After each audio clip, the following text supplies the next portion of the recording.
Сан байцгаана уу хүндэт үзэгчтэй. Монголын үндэсний олон нийтийн телевиз, Монгол Улсын шинжлэх ухааны академийн түүх археологийн хүрээлэнгээс эрхлэн явуулдаг Монголын түүх цоврал нэвтрүүлэг маань эхлэж байна. Манай өнөөдрийн нэвтрүүлэгт Монгол Улсын шинжлэх ухааны академийн түүх археологийн хүрээлэнгийн эрдэмтэн нарийн бичгийн дарга Монгол Улсын шинжлэх ухааны гавьяа сэтгэлтэн доктор профессор Гишигт. Монгол Улсын боловсролын их сургуулийн түүхийн тэнгмийн багш доктор Алтан Багна. Монгол Улсын боловсролын их сургуулийн түүхийн тэнгмийн багш доктор Болдбаатар нар хүрэлцэж ирсэн байна. Монголын түүхийн тэр дотроо 20 дугаар зууны Монголын түүхийн хамгийн чухал үйл явдлын нэг 1921 оны Монголын хувьсгал энэ тухайн асуудлыг бид нэр бас ярилцъя. Ялангуяа 1921 1924 оны анхны үндсэн хууль байгуулсан энэ түүхэн үйл явдал бол 20 дугаар зууны бас нэг том үйл явдлаа.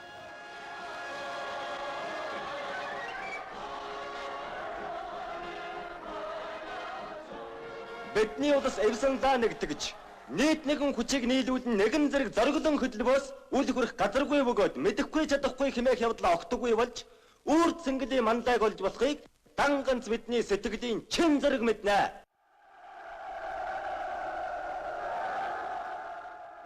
Тэгэхээр 21 оны өмнө энэ түүхийн судалгаа бол бас ер нь магадгүй 20 дугаар зууны түүхийн дотроос хамгийн их судлагдсан сэдв гэж ойлгож байгаа.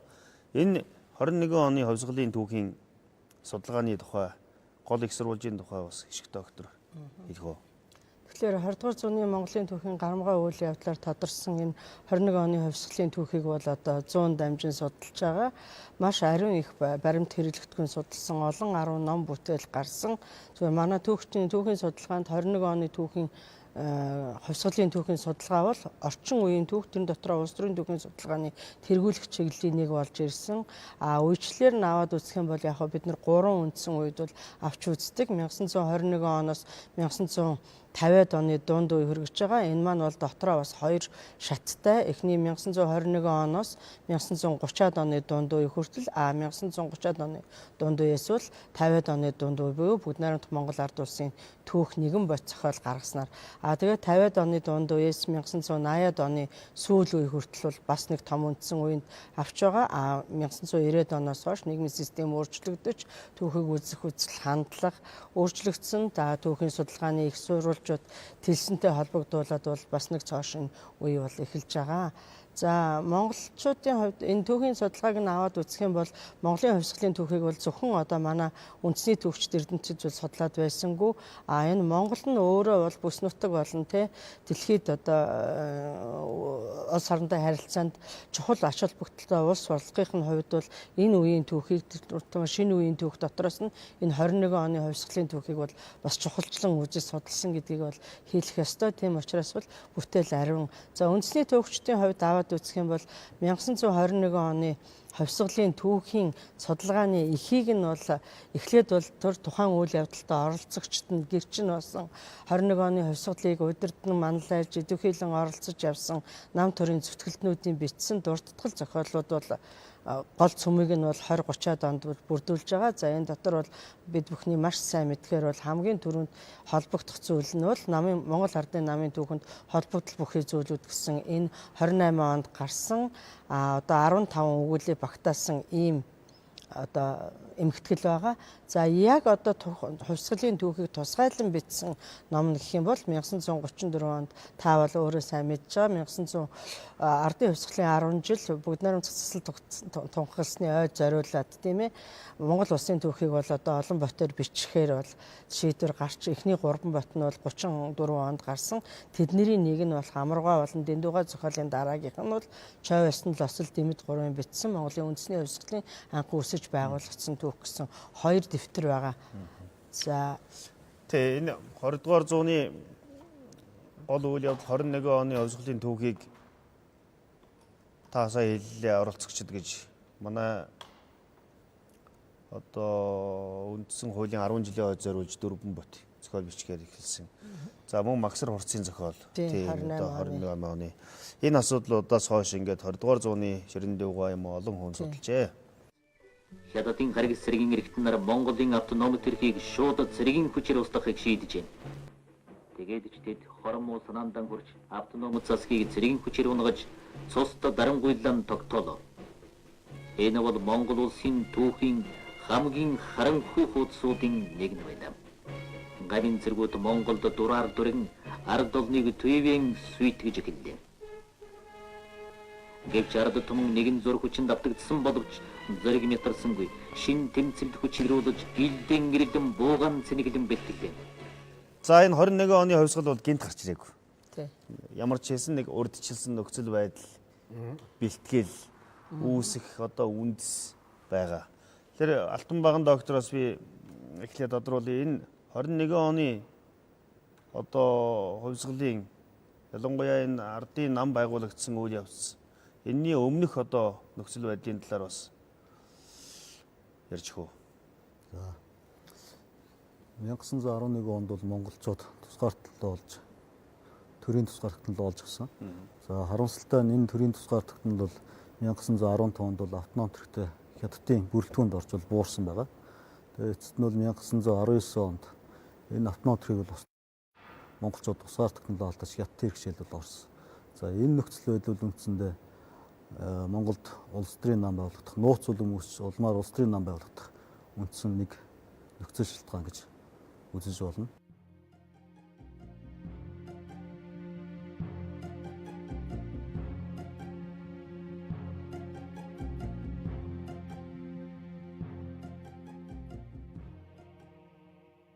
За нөгөө талаар 1911 оноос хойш бол энэ Монголд тэргүүний үзүүлэхүй скетнүүд бол бий болж төлөвшөж бий болсон. За тэдгээрийн гол төлөөлөгчдийн нэг бол Тогсмын бодоо. За Тогсмын бодоо бол Чагдар Шавтай хамт нэр хамтарч бичсэн бичгтээ бол Монголд автономит эрхийг зарлах үед Монголын нийгмийн болон улс төрийн тогтолцоо улс орны хөгжлийг тушиж байна. Энэ нь эргээд тусгаар тогтнолд хор хөнөөл учруулж байна. хувьсгал гарах, за тэгээд нам байгуулагдах, нууц үлэм үүсгэхийн нөхцөл байдал үндсэндээ 1915 оноос хойш нэлээд хүчинтэй бүрлдэж бий болсон гэж дүгнж болох юм.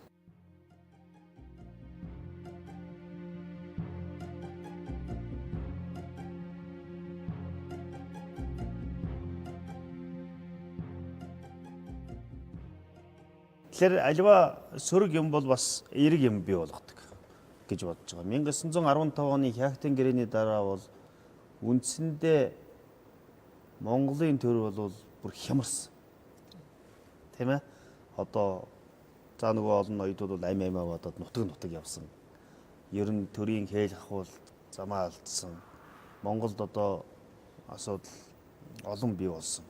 Гэвч одоо дотор нь бас энэ 11 онд сэргээсэн тусгаар тогтнолын асуудлыг ахиж олж авах гэсэн эрмэлзэл бүхий үзэл санаа улам одоо их хасч эхэлсэн гэж. Тэгэхээр яг энэ үед бол Балдбаатар доктороос асууя. Нэг том үйл явдал болсон нь бол борооны асуудал. Энэ хүн одоо Монголд орж ирэх нэг үүд болсон. Энэ асуудлын талаар бас борооны Монголд асуудлын талаар бас ярьж өгөө.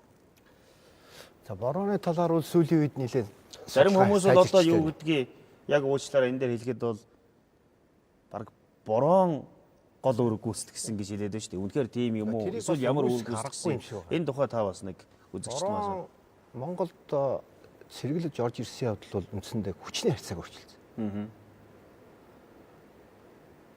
Хятадын иргэшээлд байж байгаа монголчуудын хувьд бол хятадуудаас салахын тулд борооныг ашиглах.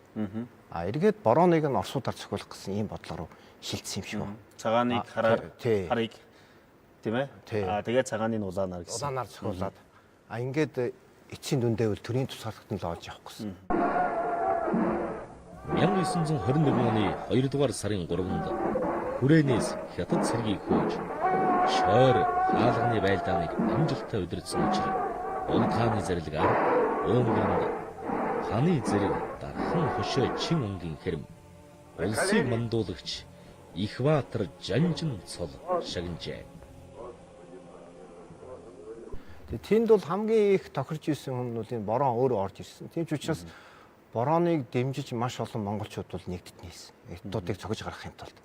Өөрөөр хэлбэл хятадуудыг Монголоос хөөж гаргахад бол хинтээч нийлэхэд бэлэн байсан гэдэг нь харагдаж байгаа юм л да.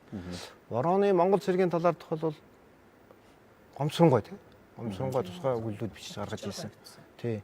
Тэгэхээр энэ юуг харуулж байгаа нөхөр тухайн үеийн нөхцөл байдал бол их ээдрээтэй байсан. Одоо бидний яг бодож исэн шиг бас биш байсан шиг байна. Сүүлийн үед бол борооны судалгаа бол нэлээд агч байна. Ер нь бол борон бол Монголд байсан. Өмнө нь бол бас алба хааж исэн ийм хүн. Тий, ирсэн ийм хүн. Ховдод байж исэн ийм хүн.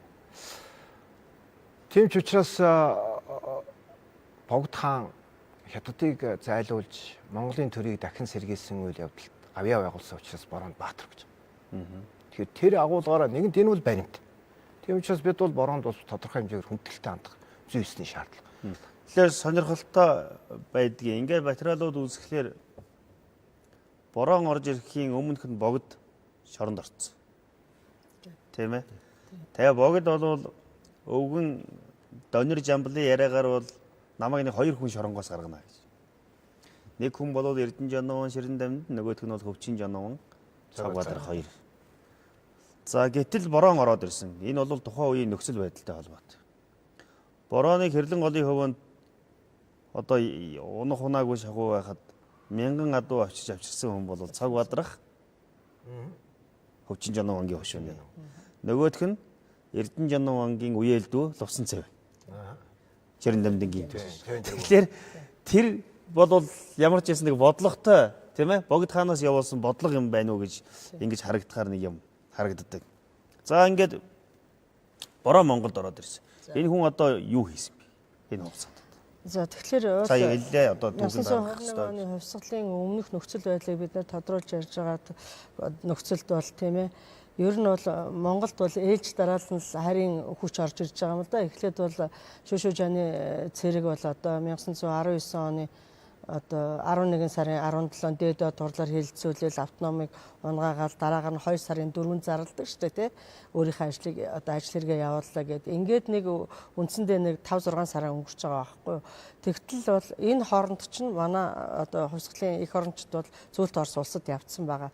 Гэтэл 1920 оны 10 сарын 1-нд бол борон орж ирээд зүүн хязгаарт одоо төвлөөд саяын бид бүхний ярьсан одоо Монголын одоо хошуу ноёд те Монголын тэргүүлэгч ноёдуудаас тусламж аваад инглээ. Тэгтээ 1920 оны өвөл 10-11 сард бол хүрээг дайрсан Унгарын 3 удаагийн товтлогоо бол бүтлгүүцсэн. Тэгээ энэ дээр бол одоо сүүлийн үед судалгаанд бол маш олон баримтууд эргэлтэнд орж байна. Тийм дотор Оросын холбооны улсаас авчирсан баримтууд бол орж байгаад ингээд баримтуудыг харгуулад үйл явдлыг нэхэн сэргээгээд үүсгэхэд бол ер нь бол энэ амжилтгүй товтлогоо болсны дараагаар бол Унгарын бол цэргийн хүч болон тэгээ хөрөнгө хүч одоо тий ахуй байдлаа бол монголчуудаар бол бүрэн одоо тийм ээ дэмжүүлсэн шүү дээ. Анх боронч орж ирэхдээ бол Азийн морин дивиз гэсэн нэртэй 800 гатхан цэрэгтэй орж ирсэн. Нэр бол их том л доо. Тэгээд 1921 оны 2 сард бол 2 сарын 4-нд бол одоо хүрээг эзлэн авсан энэ факт. За хүрээг эзэлснээс хойш борон Унгарын ямар үйл хэрэг бүтээсэн бэ? Яаж явсан бэ гэдэг талаар өнөөдөр бас нийгмийн сэтгэлгээндчдэр зарим хүмүүсийн ном бүтээлд ч гэсэн бас өргөн дүгийлгсэн зарим зүйлийг одоо тэ элтэд говьлох хандлагатай ийм зүйлүүд гарч ирж байна. Тэгэхээр би бол 1921 оны 2 сарын 4-нд бол хүрээг чөлөөсний дараа хүрээнээс хятад цэргийг хөөн зайлуулсныг гэж ярих зүг байх л та. Дараагаар бол манай монголчууд өөрсдөө Богд хааныг бол одоо тэ мачрын хэдээс авчираад залахын асуудлыг хийгээд монголчууд бол нөгөө хамгийн зорьсон автоном засгаас сэргээх бэлтгэлийг бол яарвчлан хийж эхэлсэн. Энийн дараагаар бол 2 сарын 25-нд бол Жалхан цуцаг Дамдан базараар тэргүүлүүлсэн Монгол ноёдоор бүрдсэн Монголын автоном засаг сэргэн болсон. 1920 оны сүүлээр баруун Унгар нь Гамин цэргийг хүрээнээс зайлуулж Монголын автономийг сэргээн Богд хааныг дахин хаан ширээнд заллаа. Богд хаан засгийн газраа байгуулж ерөнхийлөн шийтгэх сайд өгөөд дотоод яамны тэргүүн сайдаар Жалхан цутгтыг тохон томилжээ. За тэгээд энэний дараагаар бол яг хүмүүс ярьж л байна л да. Бороо юу хийсэн бэ гэхлээр бол одоо тэ оюутлын газар байгуулсан, цэрэг хүчнээ бэлтгэсэн, хүрээний хог цэвэрлсэн энэ төргээд олон зүйлийг ярьдаг л да. Гэхдээ энийг бол бид нар түүхийн баримт нэгэн тодорхой болсон үед бол бид нар бас авч үзэх, цаагтаа авч үзэх хэрэгтэй. Аль нь борооны үед хийгдсэн юм бэ? Аль нь Жалхан цутагт Дамдын базар баруун хязгаарын сайдаар томилогдоод явсны дараагаар ерөнхий сайдаар Манчир хотод ажиллаж байхад хийсэн бэ, тийм ээ гэдгийг харах хэрэгтэй. Жишээлбэл ганц баг болзот мөнгө гэдгийг аваад үзье. Энэ бол Монгол улсын сангийн яамнаас бүр тусгайлан дүрм хэмжээг нь гаргаад ерөнхий сайдаар батлуулаад Богд хаанд айлтгаад гаргасан зүйл. Энэ бол бороо өнгөрөн бүр хоошоо явцсан хавь гарсан байхгүй 6 сарын 30-наас 7 сарын хэдэн хүртэл ирсэн. Гэх мэтлэнгээр бол борооны үйл хийсэн үйл ажиллагаанд бол бид нэр тийм ээ заагтаа хандах ёстой. Тэгээд бол яг судалгаанд өмнөх үеийн түүх хүчлэгч жүжижсэн одоо ч гэсэн бас зарим талаар бол тэрийг бол одоо буруутгах аргагүй тийм дүгнэлтүүд байдаг. Яг гэх юм бол бороо өнгөрөн өөрөө хаан засгийн үзэлтэй хаан засгийн сэргийгийн төлөө эргэж зөвлөлт Орос улсын эсрэг дайтах байсан учраас монголчуудаар бол тий хүч нэмэгдүүлээд хөрөнгө хүчээ сэлбээд цэргээ бүрдүүлээд ингэсний дараагаар бол 1921 оны 5 дугаар сарын 21-нд бол хойшоо хүрээхий актын замаар хөдөлсөн л дөө. Ер нь бол манай Монгол цэргүүдээс бол Батшаар огшинж гаргасан сүүлийн судалгаа гаргачаар улсад 1921 оны 8 сарын хүртэл бол бороо өнгөрний одоо цэрэгт бол 10-аад мянган монголчууд бол дайчлагдчих явсан. Гэхдээ яг бидний дараагийн ярих юм дээр гарна. 1921 оны хувьсгал бол гарцаа байхгүй хоёр бүлгэмтэй холбоотой. Хоёр бүлгэмийн асуудал. Хоёр бүлгэм одоо хүрээнд байгуулагдсан. Энэ хүрээнд байгуулагдсан бүлгэмийн үйл явцын талаар энэ бүлгэмийн одоо талаарх шин судалгааны талаар Алтан баг нь доктор бас ярьж байгаа шүү. Энэ түүхийн зохиолууд бол нууц хоёр бүлэм гэж бичигдэж ирсэн. Энэ нууц хоёр бүлэм хизээ үүсч байгуулагдсан талаар бол үндсэндээ нэг хоёр чиглэл явж ирсэн юм. Эхнийх нь бол энэ Шүүшүүжаан генералын үед бол үйл ажиллагааны улмаас бол байгуулагдсан. Нөгөөх чиглэл нь бол Шүүшүүжааны орж ирсэн. Байлдаж. Тэгээ түүний автономтыг устгасан дараа автономт устгасны дараа явуулсан бодлого үйл ажиллагаанаас үүдэж байгуулагдсан гэсэн чиглэл байна. Нөгөө чиглэл нь бол түүнээс өмнө буюу хятад элчин Чинээгүй үед бол Монголд дундад эрг улсын цэрэг орж ирсэн. За улмаар Монголын автономтыг туслах гэрээ бичиг боловсрогдсонтой холбоотойгоор энэ нууц хоёр бүлэм байгуулсан гэсэн хоёр чиглэл бол явж ирсэн байна. За эндсэндээ бол судалгаанд бол энэ сүүлийн чиглэл үе Чинээгүй үед нууц хоёр бүлэм байгуулагдсан гэдэг үгс бол үстэй тогтсон. За гэхдээ энэ нууц хоёр бүлэм байгуулагдсаныг онцгийн талаар бол бүрэн тогтоосон зүйл бол одоо хэр бол байхгүй. За нууц бүлэг хоёр бүлгмээс гадна өөр бас нэг бүлгэн байна уу юу? Ноёдын бүлэг. За ноёдын бүлгэм Ер нь олон бүлэм байсан юм шүү. Миний ойлгосноор. 4 бүлэг гэж барьсан. Байсан. Тэгээд идэвхтэй үйл ажиллагаа явуулсан бүлэг нь л бидний яриад байгаа энэ бүлэг болохоос тийм ээ. Олныг хамарч чадсан л тэр болохоос биш. Өөр ийм эсэргүүцлийн бүлгүүд бол байгаа шүү дээ. Тий байгаа.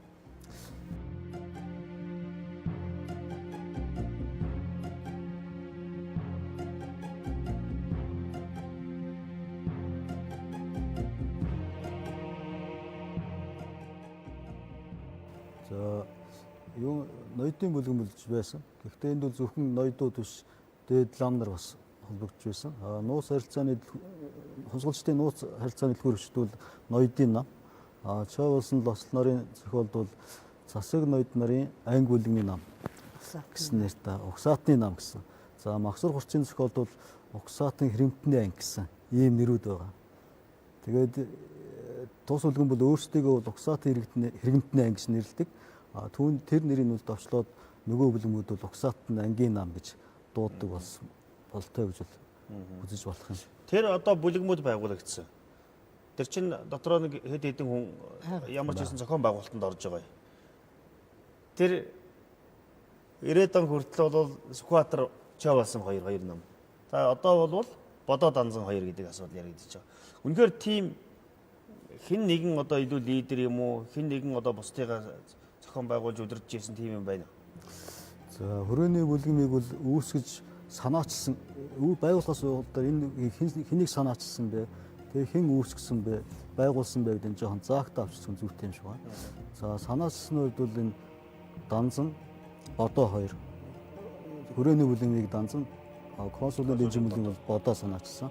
Үүсгэж байгуулсны хувьд бол зөвхөн данзан, зөвхөн бодоо гэж бас явцуулж болохгүй юм шиг байна. Данзан, дэндүү, догсом 3 бол хамтарч үүсгэж байгуулсан гэж үзэх талтай. Тэгээд энэ бүлгэндээ бол бусад үзэл санаа нэгтэй цэргийн болоод бичгийн төчмлүүдийг бол нэгтгэснээр нэг 10 гаруй гишүүдтэй ийм нууц хүм бүлгэн бол 1919 оны 11 сарын сүүл хавцаа бол бүрдэж бий болсон гэж үзэж байна.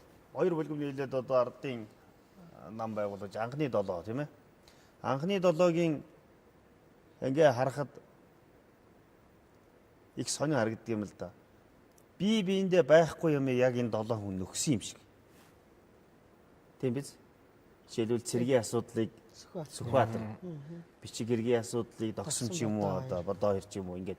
Энэ анхны 7-гийн тухай бас Голдбаатар хоёр бүлэгмийн хувьд авч үзэхэд манай саяхан болтлох түүхчлэгт бол энэ хоёр бүлэг нэгдээл их сайхан яваал ингээд хувьсгал төрсөн юм шиг болоод байгаа шүү. Гэтэл энэ хоёр бүлгийн хооронд бол маш том зөрчил байсан. Ганцхан зүйл нэгтгэж ирсэн нь бол шашин үндсээ сэргээ мандуулах асуудал байгаа шүү дээ. Яг нэг 11 он шиг. Аргын хувьд өөр байсан байж магадгүй. Яагаад тэгж хэлж ийм вэхээр тухайлбал Түшимдийн нам гэж нэрлэгдэж байгаа тэр зүүн хүрээний бүлгийнхэн болохтын зэрэг бол ихэвчлэн Цэцэн хаан гэх юм байна. Тий. Ихэвчлэн. Ихэвчлэн Түшимдүүд. Учираас Түшимдийн нам. Тийм учраас тэд нар бол богдод илүү үнэж байгаа. Тийм учраас хойшоо явахдаа богдын бичгтээ богдын тамгатай бичгийг авч явна гэж үзэж байгаа бүлэг нь тэр бүлэг байгаа даахгүй. Таны сонортоор дайлдсан Орос улсаас тусламж өгөх нэгэн бичгийн учир би танд бараалгаж явна.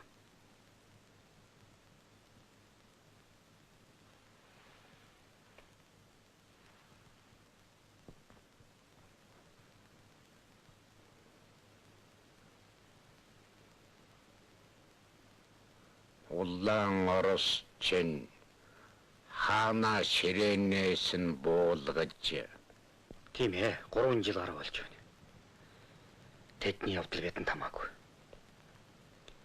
Харин дайснаас их нутгаа чөлөөлвөл боллоо. Энэ тамагдар болох чиг.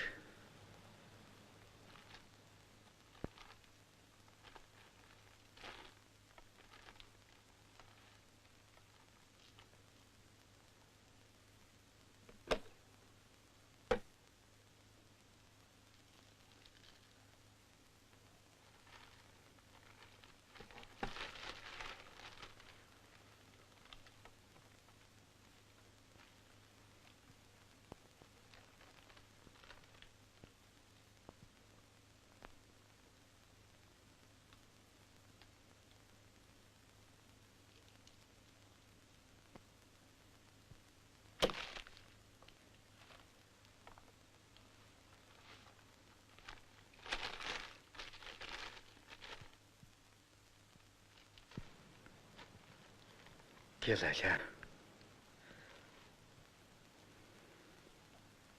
Тийм ч учраас тэд нар бол илүү их оронч гэдэг юм. Үйл ажиллагаандаа ч гэсэн одоо сүвжүү жаныг алах, автономиг гарын үсэг зурсан одоо ноёд нарыг буудаж ална, хятадын цэргийн хороог дэлбэлнэ гэдэг юм. Одоо ингээд ярих юм бол илүү тийм алан ядах үйл ажиллагаа гэдэг юм тий. Террорист маягийн юм үйл ажиллагаа явах гэж байгаа байхгүй юу? Хүчтэй эсэргүүцэл. Эсэргүүцэл тий. Гэтэл ардын нам гэж өөрсдийгөө нэрлээд байгаа.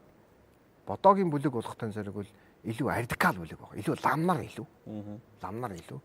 Бичгийн сэхэтнүүд голдуу. Тэд нар бол нийгмийн шинжтэй өөрчлөлт хийх ёстой гэж үздэг.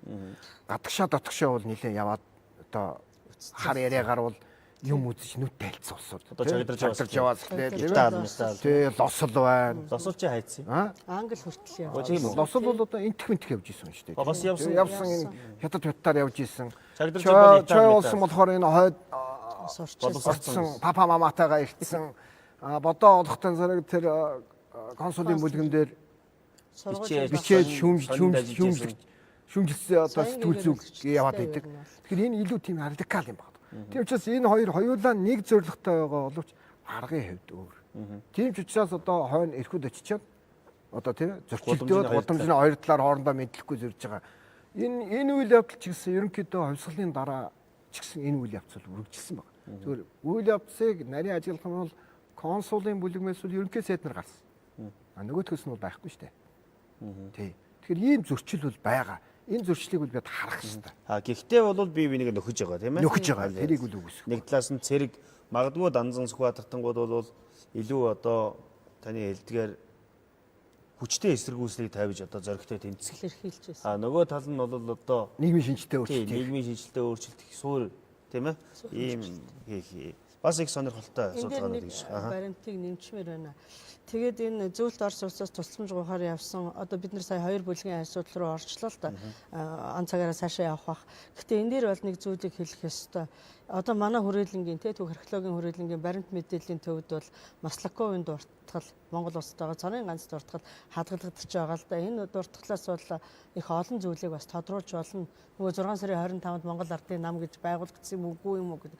Энэ дурт юунд бичигт юу гэж өгүүлж яах гэх юм бол 1920 оны 6 дугаар сарын сүүлээр 2 бүлмийн гишүүд болон богдын төлөөлөгчд оролцсон нэгдсэн хуралдаан болсон. Тэрэн дээр бол одоо тэмцлийн одоо хурдчлах тэгээд мэдээж гадны тусламж олох шалтгаан бидэнд тодорхой учраас бол төлөөлөгчд явуулах тухай асуудал гарсан. Энэ дээрээс энэний дараагийн бичиг нь бол Бодоо Чагдарчуу 1920 оны 8 дугаар сарын 2-нд өдөрлөөд Троцкисавск суусан Макстенк гэдэг өгсөн бичиг байгаа. Яг энэ бол Монгол Ардын намын нэрээр зөвлөлт Орос улсаас тусламж гуйсан.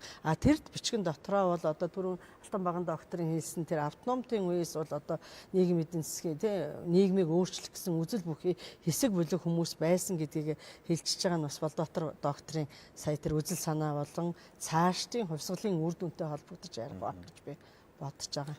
За энэ Ардын намынхан одоо бүтэц зохион байгуулалтанд орж байгаа. Ялангуяа Хятад одоо анхны хурлаа хийж байгаа тийм ээ.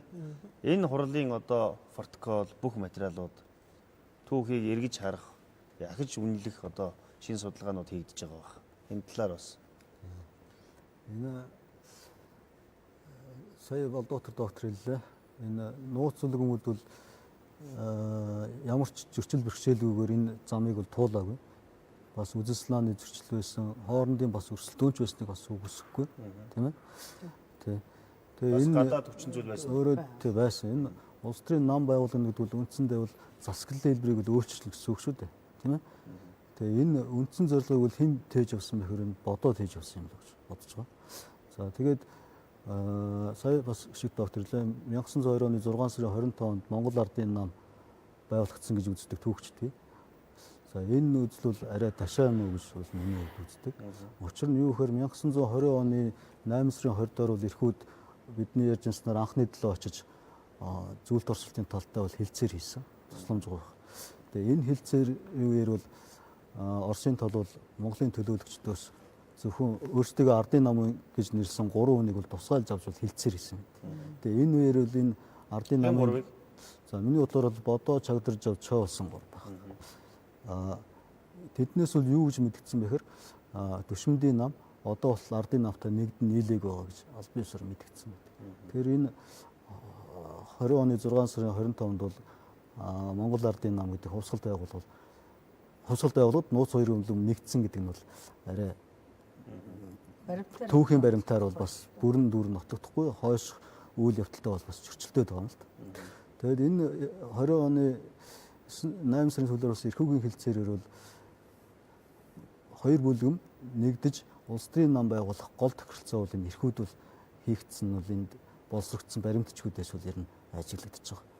Тэгээд эндээс бол 21 оны 3 сарын 1-нд намыг байгуулах хурлыг хийнэ гэж эндээс бол төлөлөөгүй. Өөр наан 20 оны 11 сард тохоо. 11 сард гэгээтийн тацанд бол намын баг хурлыг хуралдуулж намыг байгуулах энэ зорилтыг бол дэвшүүлээд энэ зорилтыг хангах намайг тусламж өгөх Оросоос хангах үүргийг бол газар дээр нь гүйцэтгэх үүрийг бол энэ бодоо тгсам хоёр авч бол нутаг утсан. За харамсалтай нь бол иргэд нь бол Монголын улс төрийн байдал бол тий өөрчлөгдсөн, үйл ажиллагаа явуулах үндсэндээ боломжгүй болсон. Тий. За тэгээ энэ байдал бол үргэлжлээд 1921 оны 3 сарын 1-ээс 3-нд дээдшивэнд хуралдсан хурлаар бол Монгол Ардын намыг бол аль биесээр бол байгуулсан гэж үзэж байна. Яагаад дээд шивэнд хуралдах болов? Энэ Монголд улс төрийн нам байгуулах тийм нөхцөл байдал үндсэндээ бол байхгүй болсон. Хүрээнд. Тий хүрээнд. Хүрээний Тэгээ нөхцөл одоо байдал өөрөө шиг хүртэл цагаантны зэрэгтүүд яах нь явж ирсэн шүү дээ. Ер нь бол түрүү хэлснээр бол Цэцэн хаан аймгийн нутаг руу бол зүүн зүг рүү бол гарчихсан байсан. Тэгээд тэр нам байгуулагдсан саяын таны асуултанд яваад ирэх юм бол ерөнхийдөө бол 1921 оны 3 сарын 21 оны их хүртэл бол үндсэндээ манай одоо эх орончд гэж байгаа тий хувьсгалчдын үйл ажиллагаа үзүүлэлт Орос улсын нутаг дэвсгэр дээр л гарчсан л да. Монголын хувьсгал бол өөрөө айгүй онцлогтой олон онцлогийн нэг нь бас энэ дээр байж исэн. Тэгээд бол тухайн үед бол юу яасан шүү дээ 1900 Тийм учраас экспортын гэдэг юм шиг. Экспортын биш л дээ тэрийн тухай дараа ярина би. Тий.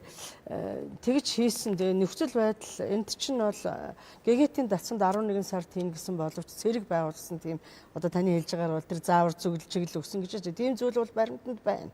Гэхдээ яг цүм болгож тийм үү хэл залгаа хошуудын нутгийг дэвсгэрт байгаа манай одоо хошуудын төлөөлөгчдөө оруулж ирээд тэгээд хуралдчих бас тийм нөхцөл байдал байгаагүй. Одоо Монгол улсын наад чинь 3 сарын 1 гэдэг ба шүү дээ. Яг нарийнтаа ойлгоход 3 сарын 3 биз дээ. Хүрээнд чинь манай автоном засаг цэргийн босгочод байгаа шүү дээ. Одоо тэр нутгийн ардууд нийтдээ 3 өдрийн яг 3 сарын 3 нь бол намын гишүүдийн баримт бичиж тийм намынхан бол 3 сарын 3-нд баяраа хийлээ. Яг нь Монгол Ардын намын байгуулах төр зохион байгуулалтын асуудал хилцсэн, үрийн хөтөлбөр баталсан, түмэн тунхаглан зарлах бичгийг ярьсан, төв хороог сонгосон энэ зүйлүүд маань 3 сарын 3-нд болсон.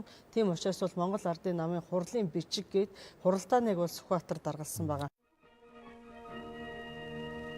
1921 оны 3 дугаар сарын 1-нд Арихягт хотноо Монгол Ардын намын анх дугаар их хурал хурлаж Сүхбаатар тэргүүтээ 26 төлөөлөгч оролцсон байна.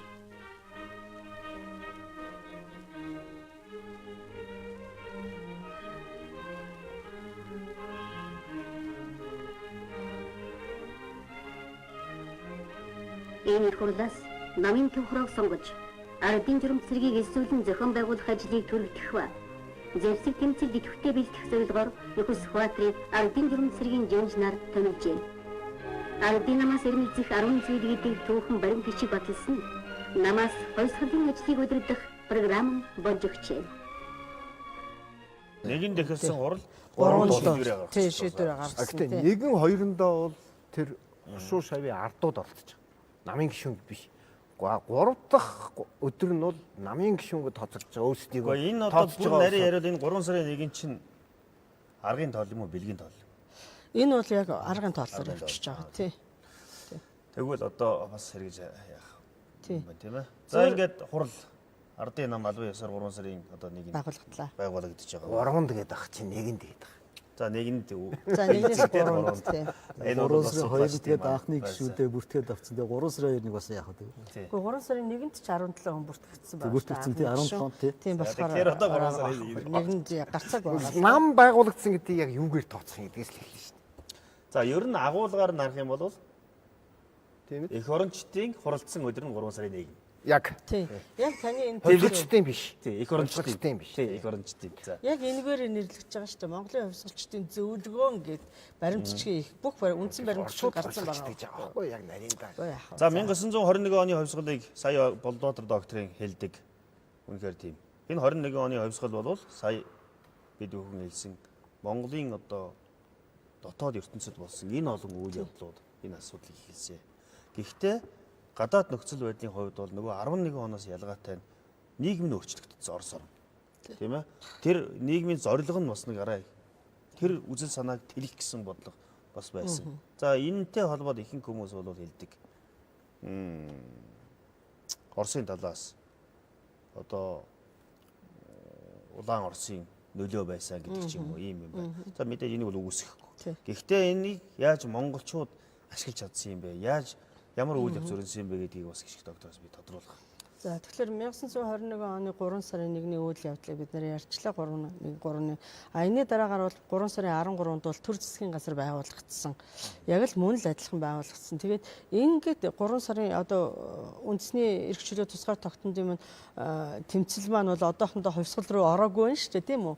Бас энд бид нар заахтаа харьцах ёстой л да. Өнөөдөр зүгээр Монголын 1921 оны хувьсгал хичээл тактик чөлөөлөл нь ингээд баруун зүүн хязгаараа төлөөл ганцхан жилийн дотор болсон юм шиг бид нар ойлгож болохгүй. Энийг энийг бид нэр хугацааных нь хувьд авч үзэх хэрэгтэй, тэлэх хэрэгтэй. За энэний дараагаар ингээ удирдах байгууллагуудыг байгуулсан дараагаар бол практик зорилт бол яа харахгүй тавигдсан. Тухайн нөхцөл байдалд бол одоо нөгөө хүрээнд бороо өнгөрний хөөгөн зайлуулсан хятад цэрэг бол одоо хоошо зөвлөлт Орос улсын Алс дорнодын бүгд найрамдах улсаар коридор гаргаад зүгтах гэж ирсэн учраас бол хяактад бөөгнөрсөн байж байгаа. Тэгэхээр 2021 оны хувьсгалын эхлэл бол яа харахгүй хяактад чөлөөлөх байлдаанаас эхлэх ёстой байсан. Энэ нутагч бас өөрөө онцлогтой гэдгийг бол бас тавчлаад бид нэр өнгөрчий гэж бодож байна. 1921 оны 3 дугаар сарын 6-ны өдөр бол хяактад чөлөөлөх байлдааны одоо тушаал гарсан. Энэ хооронд бол ардын журам цэрэг маань бол байгуулагдсан байгаа.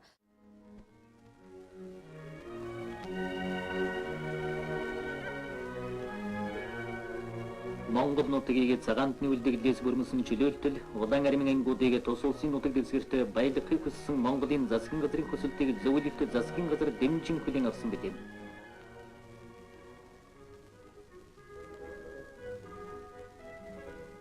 Монгол зөвлөлтийн зэрэг мөр зэрэгцэн явж нийтийн дэсэн цагаантныг устгалаа.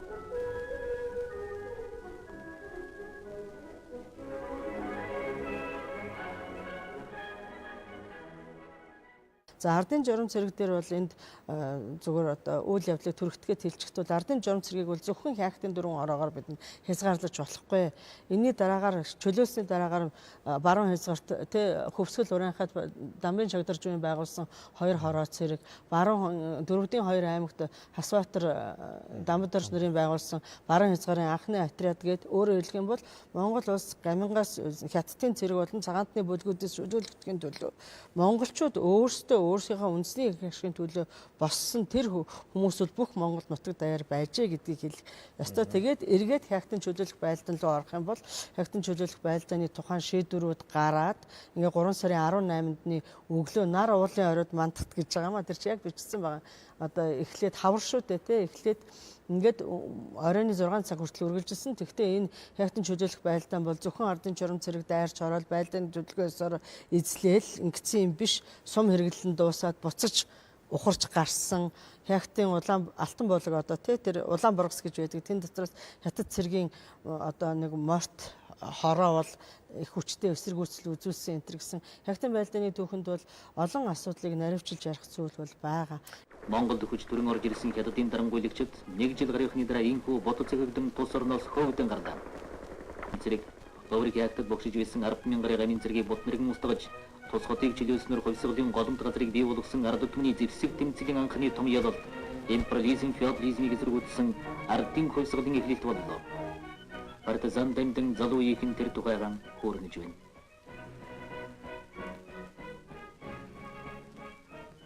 Мянган 1921 оны хавар 3 сарын 18-ны өдөр энэс нь Төм гараа гаминг урагшин Сүхбаатар 500 үл хүрэх партизан зэрэгтэйгээ морин дотлогоогоор орж ирж энд ядаад урагшин тэрд урд нарастаа зүх авахгүйс өгөөд гаргасан юм. Хятад талын сурвалжууд юу юм байна уу?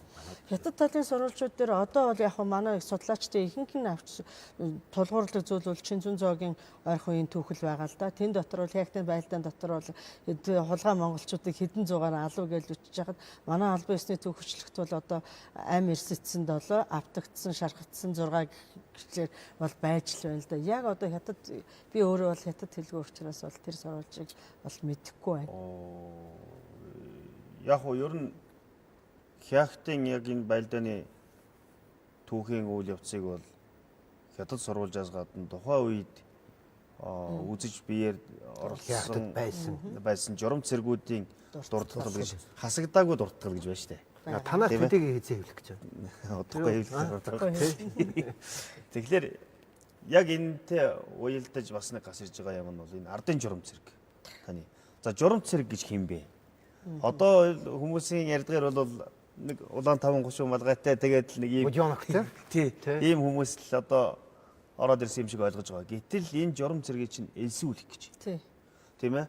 Журам цэргүүдийг одоо тэр зохион байгуулах асар их тийм том үйл явц өрнөсөн гэдэг. Сургуулийн үйл явц явуулж ядаж буугаар сурах хэрэгтэй байна да тийм.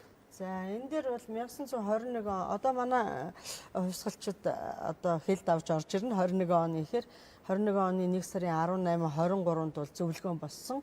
За энэ зөвлөгөөн дээр бол одоо Түшээтхан аймгийн хошууд Хягтын баруун зүүн харуулуудаас хамгийн түрүүнд бол цэрэг илсүүлнэ гэсэн. Энэ үйл ажиллагаа бол 1921 оны 3 сарын 1 хүртэл үргэлжилсэн. За 2 сарын 9-нд бол Сүхбаатарыг бол бүгд ерөнхийлөн захирагч анжнаар явсан. Энээс гадна тэр саяын заасан газруудаас гадна Хягт суусан Бунцгийн 72-ын хариуцсан 50 цэрэг байж байгаа. Хязгаарыг сахиулан суусан цэргүүдийн одоо татан буулгацсан ч гэсэн тэндээ байж байгаа шүү дээ. Энэ бүх зүйлүүдийг бол зохион байгуулах ажлыг бол бүгд ерөнхийлөн захирагч анжин Сүхбаатар за түүнтэй холбогдлолтой одоо хошуу зангиуд те Дамжин сэрэн занг гэж байж байна тийм үү? Чагтай хөдөр Хягтын хяраан чагтай харуулуудаас илсүүлсэн. Ингээ 1921 оны 3 сарын 1 гэхэд бол алтан цугласан цэргийн тоо бол үндсэндээ нэг 400-аад байсан. Гэхдээ энэ хооронд чинь бас Чой болсон Чагдаржуу 2 Түшээтхан аймгийн хошуудаар яваа Сумын авьяастай уулзаад Хатанбаатар бангийн хүү Сундуу сүрэнтэй уулзаад тэгээ энэ дотроос чинь Сумын авьяасын хошууны нөгөө цахар цэрэг гэдэг буюу те цахар хороо гэдэг буюу 2 дугаар хороо бас илсэн. Ингээд яваад алтан цугласан цэргийн 400 төрсэн. Энийг нь бол нөгөө Хягтын чөлөөлөлт бодлооны шийдвэр гарсны дараа 3 сарын 10-нд бол зохион байгуулалтанд оруулсан. Та бол тэрийг хэлүүлэх гэж байгаа шиг байна. Тэгээ 1-р хороо нь бол Пунцгийн цэрэг буюу цоохор цэрэг гэж нэрлэжсэн 1-р хороо. Энд чинь бүр анх нөгөө нэг Дамжин сүрэн зангийн хяраа харуулаас элсүүлсэн 31 хүн байгаа. Тэрэн дээр нэмсэн. За тийм дотор Хягтын цэрэг орж ирсэн. 2-р хороо бол юу те сахар цэргийн хороо буюу одоо хошуу цэрэг гэж бас нэрлэдэг байсан. Сумын авьяасын цэрэг байгаа. За тэгээ 3 дугаар хороо бол Базар Сэдийн хороо, 4 дугаар хороо бол Хас Баатарын хороо гэсэн ийм цэрэг байгаа. Нэг зүйлийг энд бид нэр онцлон хэлэх ёстой юу вэ гэх юм бол Хягтад байгуулагдсан 4 хорооны үндсэн цөм нь 1912 онд байгуулагдсан цэргийн сургууль, Хужир-Улангийн цэргийн сургуулийг төгсөж гарсан Монгол зуут тусдыг дүүргэсэн тийм хүмүүс байгаа гэдгийг хэлэх ёстой. 1921 оны 7 дугаар сарын 6-нд ардын журам цэрэг нийслэл хүрээг чөлөөллөө. Түмэн зовлон нэрвэгдэж гаслангийн туйлд хүрээд байсан Монгол орн ард түмэн чөлөөлөгч ардын журам цэрэг удаан армийн ангиудыг хүрээний ардууд баяртайгаар огтон сүү займхан дээжийг өргөж байлаа. За ингээд Хягтыг чөлөөлнө. Дараагийн асуудал бол хүрээг чөлөөлөх. Нийслэл хүрээг чөлөөлөх. Ийм асуудал. Үндсэндээ чөлөөлөд авах юм байхгүй. Тий, одоо бүгд суларсан. Энийг юу гэж нэрлэх хэвтэй? Засгийн бороо байхгүй. Тэгээ хүрээ рүү цэрэг орж байгаа. Тэгээ одоо манай түүхчлэгт бол нийслэл хүрээг чөлөөллөө гэж байна шүү дээ. Энэ нэр томьёо гэж бас сүүлийн үед өөрчлөгдөж байгаа л да. Хүрээ рүү хийсэн аялалч гэж нэрлэж байна. Хүрээнд бол тий одоо засаг солигдсон үйл явц. Одоо тий хувьсгалын одоо хамгийн гол зорилтыг биелүүлэхээр орж байгаа шүү дээ. Тий. Өөрөөр хэлбэл за хүрээнд орж ирэхэд Мандшир утгах тамга байна. Тий. Төрийн тамга. Борооны одоо үлдээсэн. За Мандшир утгахтаас хэн тамга авах вэ гэдэг асуудал дээр том маргаан байна. За. Ихэнх нь нөгөө консулын бүлэгч бол Мандширын шав. Багшаасаа одоо тамга авах гэж байгаа. Тэгээд одоо хүрээнд орж ирсний дараа бол зохион байгуулалтанд орж Мандшир утгахт бол өөрийн шав бодоод тамгыг шилжүүлсэн. Тий. За нэг ч хамраас цус гаргаагүй. Тийм ээ. Энэ бол их том үйл явц болж байгаа. Өөрөөр хэлбэл хүрээнд одоо Монголын шин засгийн газар төвлөрч суух одоо үндэс бий болсон. За магадгүй тэр тамгыг тэр бас ноёдын янз бүрийн бүлгээс эсэргүүцэл үзүүлсэн байх үгүйсэхгүй шүү дээ. Гэхдээ одоо ямар нэгэн юм боллоо гэсэн. Энэ нь бол нөгөө анханасаа энэ Монголын ноёд лам нар энэ ардын намыг үндэслэж одоо зүтгэж байгаа хүмүүс бол нэг санаа зорилготой байсан гэдгийг бол эндээс харж болох юм. Энэ богдхаа нуус улбгийн холбоо бол өөр ихтгэлсэн л дээ.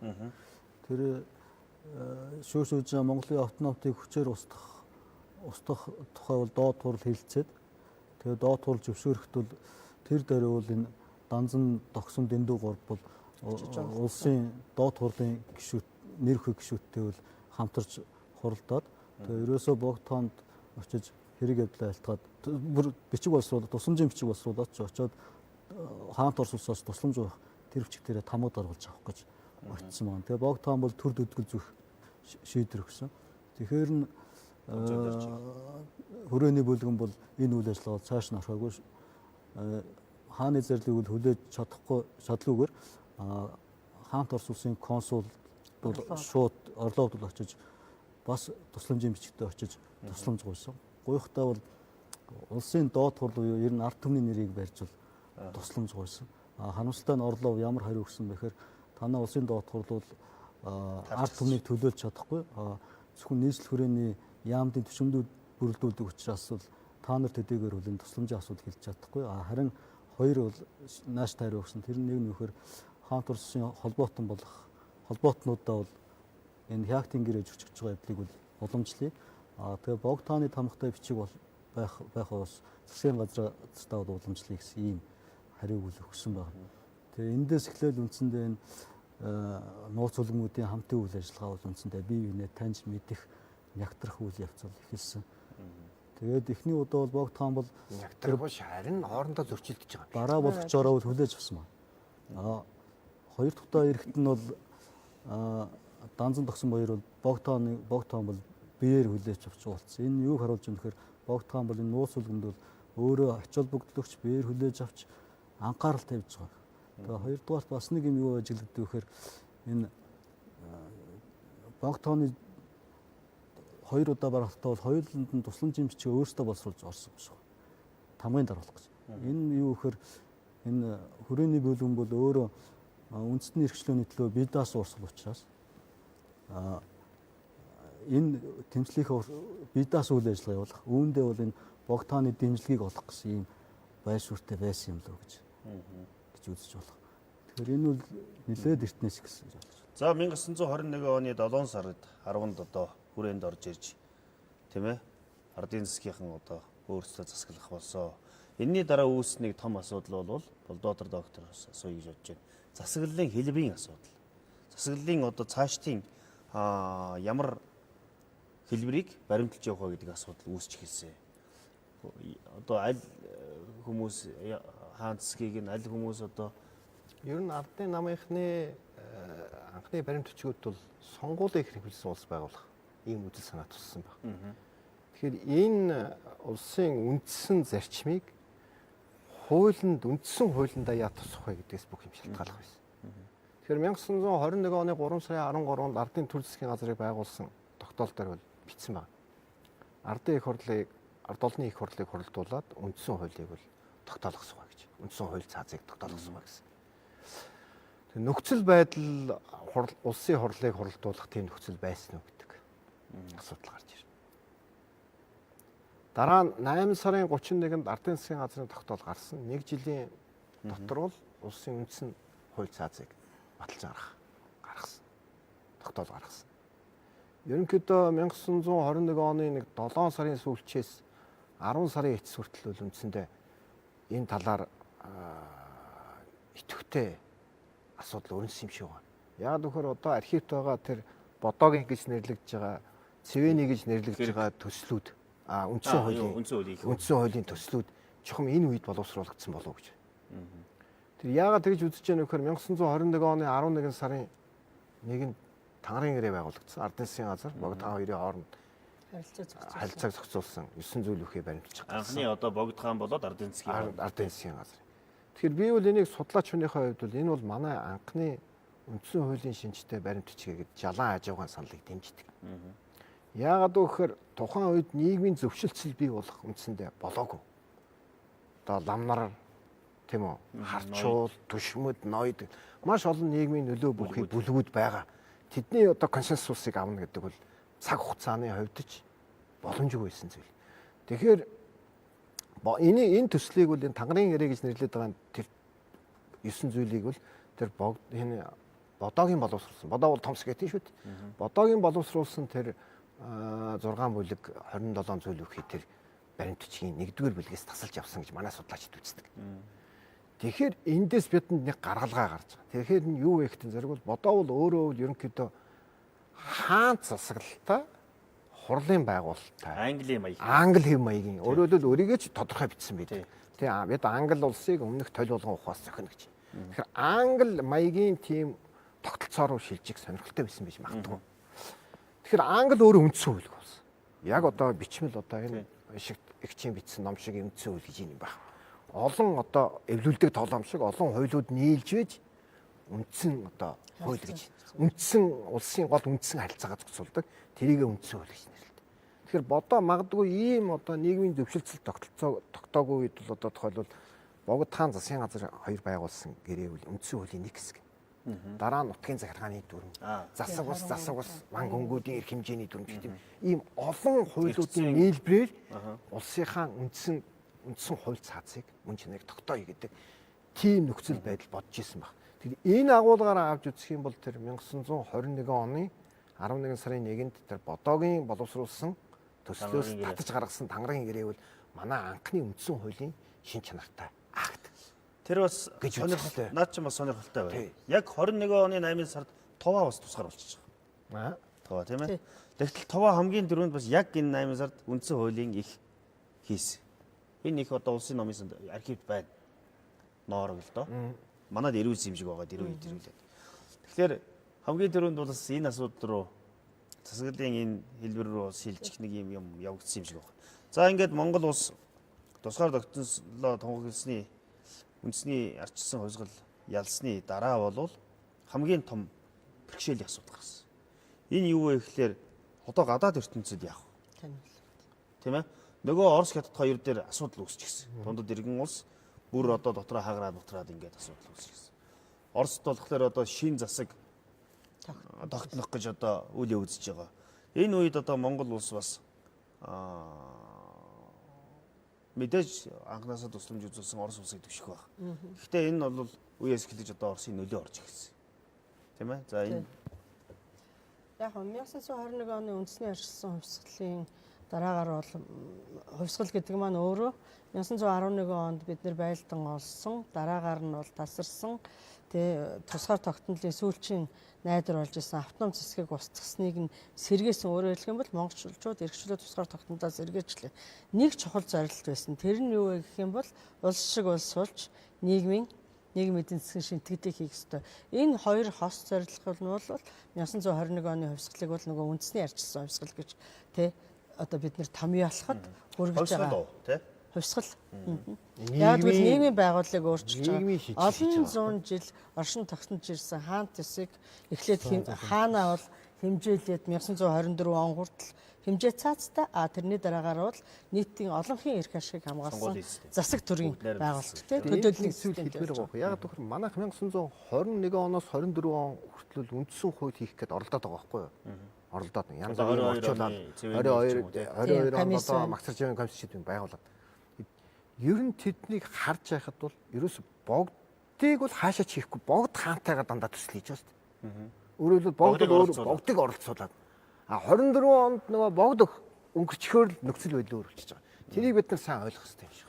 Яг үндсэн хууль батлах процедур явж байхад чи өнөөх өнгөрчдөг. Байхгүй тийм. Яг нөхцөл байдал өөрчлөж байгаа. Бас нөгөө талаас нь бол нийгмийн эдийн засгийн улс төр нийгмийн амьдралын бүхэл салбарттай арчилсан шинжтэй өөрчлөлтүүдийг хийж байгаа шүү дээ. Энд чинь нөгөө 1911 оны ван гөнгүүдийн эрх хэмжээний хоёр том дүрмээ ярьчлаа тий. Орон нутгийг арчлах үйлчлэгээ явж байна.